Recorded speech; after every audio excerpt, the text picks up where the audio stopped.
आज हम लोग सीखेंगे सहसंबंध गुणांक ज्ञात करने की विधियाँ, यानी सहसंबंध गुणांक ज्ञात करने की विधियाँ। दो चर राशियाँ हो तो उन दो चर राशियों में सहसंबंध गुणांक कैसे ज्ञात करते हैं, आज हम इसी को सीखेंगे कि सहसंबंध गुणांक कैसे निकाला जाता है। सहसंबंध गुणांक ज्ञात करने की मूल रूप से तीन विधियाँ हैं। एक तो होती है, पहली है स्थिति अंतर विधि, स्थिति अंतर विधि या इसे कहते हैं rank order method, rank order method. दूसरा होता है प्रोजेक्ट मोमेंट विधि और तीसरी विधि जो होती है वह प्रकीर्णन आरेख विधि है। प्रकीर्णन आरेख विधि। तो इन तीन विधियों को, इससे यह स्थिति अंतर विधि, प्रोजेक्ट मोमेंट विधि और प्रकीर्णन आरेख विधि, हमें यहाँ एमए के पाठ्यक्रम में मात्र दो का अध्ययन करना है, स्थिति अंतर विधि और प्रोजेक्ट मोमेंट विधि का। चलिए आप लोग पहले सीखते हैं आज स्थिति अंतर विधि यानी रैंक ऑर्डर मेथड। किस तरह से हम इसको ज्ञात करेंगे। दो चर राशियां हों और इसको रैंक ऑर्डर, इसकी खोज सबसे पहले चार्ल्स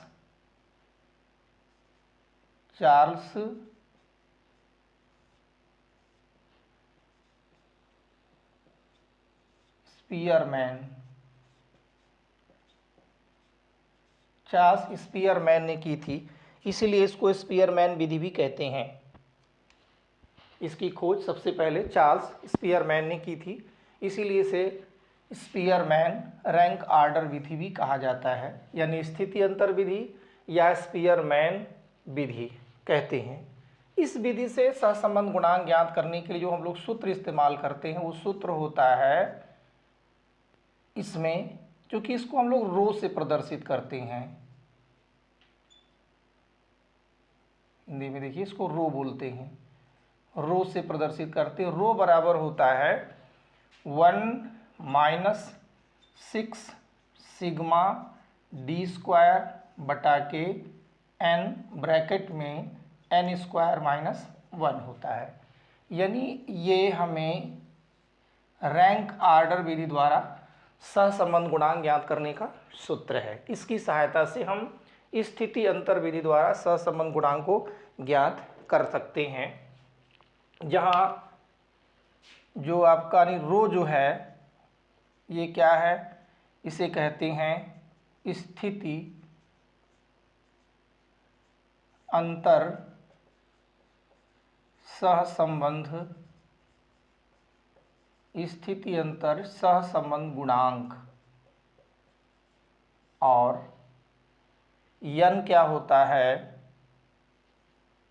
n बराबर है राशियों की संख्या,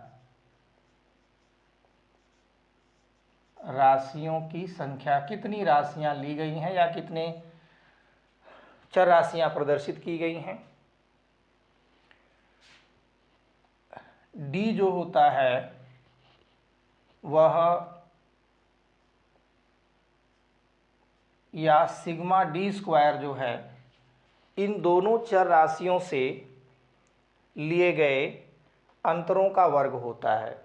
यानी दो चर राशियां हैं, उनके अंतरों का वर्ग होता है और उनके वर्गों का योग, यानी दोनों चर राशियों के रैंक के अंतर के वर्गों का योग होता है, योग होता है। इस आधार पर हम लोग स्थिति अंतर विधि द्वारा सहसंबंध गुणांक की गणना कर सकते हैं। ध्यान दें, यहाँ इसे रैंक आर्डर कहते हैं, यानी जो चर राशियां हैं उनको रैंक प्रदान करते हैं। इसकी खोज सबसे पहले चार्ल्स स्पीयरमैन ने किया था। इसका सबसे पहले प्रयोग चार्ल्स स्पीयरमैन द्वारा किया गया था, इसलिए इसको कहा जाता है स्पीयरमैन विधि भी। और साथ ही साथ इस विधि द्वारा आसानी से हम सूत्र की सहायता से रो बराबर होता है 1 minus 6 sigma D square N बटा एन स्क्वायर प्लस 1। आइए इसको हम आइए समझते हैं इसको। हमें इसमें किन किन चीज़ों की ज़रूरत पड़ने वाली है, किन चीज़ों की आवश्यकता से इसको हम लोग सरल करेंगे। तो सबसे पहला काम होगा कि हम यहाँ ये ले रहे हैं, इसमें है नंबर ऑफ स्टूडेंट,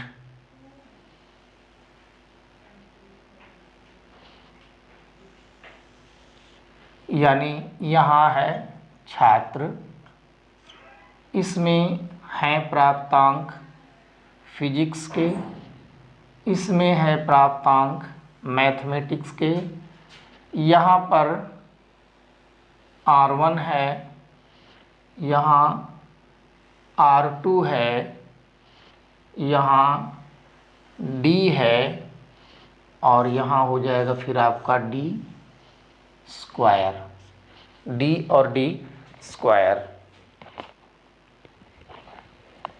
यानी आपको यहाँ छात्र संख्या दिया गया है, यहाँ है प्राप्तांक भौतिकी, यहाँ है प्राप्तांक गणित,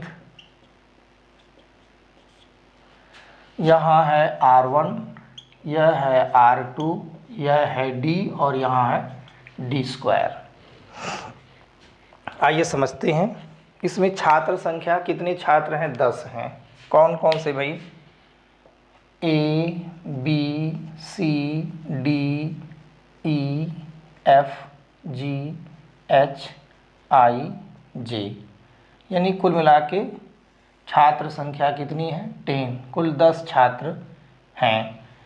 चलिए इन 10 छात्रों के मार्क्स हम लोग भर लेते हैं। बच्चों ने गणित में क्या क्या नंबर पाया है। जैसे ए वाला छात्र, जो पहला छात्र है, वो भौतिकी में कितना नंबर पाया है, 30, और गणित में कितना पाया है, 32। बी वाला जो है यहाँ पाया है 25 और इसमें पाया है 27। सी वाला यहाँ पाया है 23, यहाँ पाया है 25।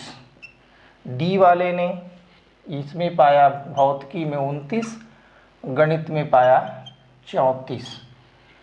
इस तरह से ई वाला इसमें भौतिकी में पाया है 24 यानी 24 नंबर, गणित में पाया है 26 नंबर। एफ वाला इसमें पाया है 28 नंबर, इसमें पाया है 36 नंबर। 1 2 3 4 5 6, 1 2 3 4 5 6 यानी 36 है, 36 नंबर। फिर इसमें जी वाला पाया है 31 और ये पाया है 38। इसमें एच वाला पाया है 22, ये पाया है 24। आई वाला इसमें पाया 32 और इसमें पाया है 39। जे वाला इसमें पाया है 26 और इसमें पाया है 28। इस तरह से n इक्वल टू कितना है आपका, 10 है, 10 है। ध्यानपूर्वक सभी बच्चे समझेंगे इसको, बिल्कुल आसान है, आसानी से समझ में आ जाएगा और पेपर के लिए बहुत ही इम्पोर्टेंट होता है, ये आपकी परीक्षाओं के लिए अति महत्वपूर्ण है। यहाँ पर आप ध्यान दें, रैंक आर्डर मतलब है किस बच्चे ने सबसे अधिक अंक पाया है, सबसे पहले उसको हम पहला रैंक देंगे। आइए हम इसकी रैंकिंग करते हैं। पहले गणित की, R1 का मतलब हो गया ये भौतिकी की रैंकिंग हम करते हैं R1 में। तो सबसे अधिक अंक पाने वाला छात्र इसमें कौन है, देखिए यहाँ सबसे अधिक नंबर पाने वाला कौन है, तो सबसे अधिक पाने वाला कौन है, यानी आपका 32 है। 32 वाले को यहाँ देते हैं पहला रैंक। 32 के बाद फिर 31 है, ये हो गया दूसरा रैंक। 31 के बाद फिर देखिए 30 है, ये कौन सा हो गया, थर्ड रैंक। 30 के बाद फिर देखें 29 है, ये हो गया फोर्थ रैंक। 29 के बाद 28 है, इसके हो गया फिफ्थ रैंक। 28 के बाद 26 है, इसको हो गया सिक्स रैंक। 26 के बाद देखते हैं हम लोग 25 है, इसको मिल गया सेवन रैंक। 25 के बाद फिर कौन है, 24 है, इसको मिल गया 8 रैंक। 24 के बाद 23 है, इसको मिल गया 9 रैंक। 23 के बाद 22 है, इसको मिल गया 10 रैंक। इस तरह सभी बच्चों की रैंकिंग हो गई कि किस बच्चे ने कितना कितना मार्क्स यहाँ ऑब्टेन किया है, पाया है। इसी तरह से देखिए अब हम लोग देखते हैं इसमें R2 को देखते हैं, यानी गणित में क्या प्राप्तांक है। सबसे अधिक नंबर पाने वाला बच्चा गणित में कौन है, तो 39 है। यहाँ देखा जाए 39 नंबर वाला सबसे ज़्यादा नंबर पाया है, 39। तो हम इसको पहला रैंक देंगे, यहाँ ये हो गया पहला रैंक। 39 के बाद दूसरा फिर 38 है, इसको दिया दूसरा रैंक। 38 के बाद 36 है, इसको दिया तीसरा रैंक। 36 के बाद 34 है, इसको दिया चौथा रैंक। 34 के बाद 32 है, इसको दिया पाँचवा रैंक। और 32 के बाद फिर हम लोग देखें अगर तो 32 के बाद 28 है, 28 तो हो गया छठवां रैंक। 28 के बाद फिर 27 है, इसको सातवां रैंक। 27 के बाद 26 है, इसको पाँचवां, अरे आठवां रैंक ना, आठवां रैंक। और आठवां रैंक 26 के बाद हो गया फिर आपका 24, 26 व 25 है, इसे 9वां रैंक। और 24 के हो गया यहाँ 10वां रैंक। इस तरह से देखिए कि गणित में और भौतिकी में बच्चों के रैंक मिल गए। अब हमें क्या करना है भाई, इसमें से R1 में से R2 को माइनस करना है, यानी D बराबर होता है R1 minus R2 equal to D होता है। R1 में से R2 माइनस करते हैं, क्या मिल जाएगा इसमें, ध्यान दीजिए। R1 में से R2 अगर माइनस करेंगे तो हम यहाँ 3 में से 5 करें, तो 3 में से 5 करेंगे, क्या बचेगा यहाँ, माइनस का 2 बचेगा, -2। फिर 7 में से, इसको रैंक 7 दिया गया है, देखिए यहाँ से 7 में से 7 माइनस करेंगे तो क्या मिलेगा, 0, 0। 9 में से 9 0, 4 में से 4 0, 8 में से 8 0, 5 में से 3 करेंगे तो प्लस का 2 हो गया, 2 में से 2 0, 10 में से 10 0, 1 में से 1 0, 6 में से 6 0, यानी ऑल नंबर्स 0 हैं। यानी अगर तरह से देखें तो धनात्मक सहसंबंध का प्रदर्शन ये कर रहा है। अब D स्क्वायर है, D स्क्वायर का मतलब D का हम वर्ग करेंगे, उस संख्या का उसी में गुणा वर्ग करेंगे, तो यहाँ क्या हो जाएगा, 2 का वर्ग करेंगे, 2 दूना 4, माइनस चिन्ह प्लस में बदल जाएगा, ये सब 0 0 0 0, और यहाँ भी 4 हो जाएगा, 0 0 0 और 0। तो sigma D square equal to कितना हो जाएगा, यहाँ से देखें 4 और 4 कितना हो गया, 8 हो गया। चलिए आराम से इस पर हम सूत्र में मान इसका रख करके निकाल लेते हैं। अब हम ये जानते हैं, चलिए इसको हम हटा दे रहे हैं और इधर देखते हैं इसको, इसका सॉल्यूशन। चलिए यहाँ देखते हैं, इसमें हमारा क्या होता है, रो बराबर होता है 1 माइनस 6 सिग्मा D स्क्वायर बटा के n ब्रैकेट में होता है n स्क्वायर माइनस 1 होता है। चलिए मान रख लेते हैं, बराबर 1 ऋण 6 गुणे सिग्मा D स्क्वायर का मान यहाँ से रखते हैं, ये सिग्मा D स्क्वायर का मान दे रहा है कितना है, 8 है, तो यहाँ हो गया 8 बटा के n का मान यहाँ कितना है, 10, यहाँ 10 का वर्ग ऋण 1 हो गया। फिर इधर हम देखते हैं 1 ऋण 6 का हम 8 में गुणा करें तो 8 6 का कितना हो गया, 48, 8 6 का 48 बटा के यहाँ हो गया 10, और हम 10 का वर्ग करेंगे, माने 10 का 10 में गुणा, 10 10 में 100, 100 ऋण 1, फिर आप यहाँ करिए 1 माइनस माने 48 बटा के, यहाँ हो गया 10 माइनस, अब 100 में से घटाएंगे तो कितना हो जाएगा 99, यहाँ कितना हो गया 99, तो हो जाएगा आपका 1 ऋण 48 बटा के 10 से गुणा करेंगे 990, 990 हो गया। तो 48 बटा 990 हो गया। हम क्या करेंगे अब इसमें 48 में 990 का भाग देंगे, तो अलग से भाग दे करके आप देख लीजिएगा कि कितना आएगा। चलिए हम यहाँ भाग दे रहे हैं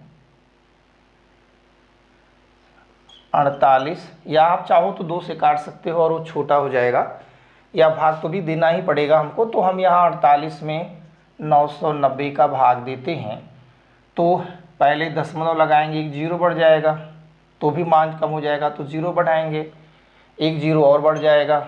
अब कितनी बार भाग चला जाएगा, इसके भाग को हम लोग देखते हैं कितनी बार ये भाग आपका चला जाएगा इसमें। तो आराम से इसको आप देख सकते हैं, ये आपका आ जाएगा 9 चौके 36 माने 48 आएगा ये। तो यहाँ हम रख लेते हैं 1 माइनस 0.048 यह। अब घटा लीजिए इसको, इस मान को घटा करके इसका उत्तर हम लिख सकते हैं। क्या हो जाएगा भाई, एक में से हमको घटाना है।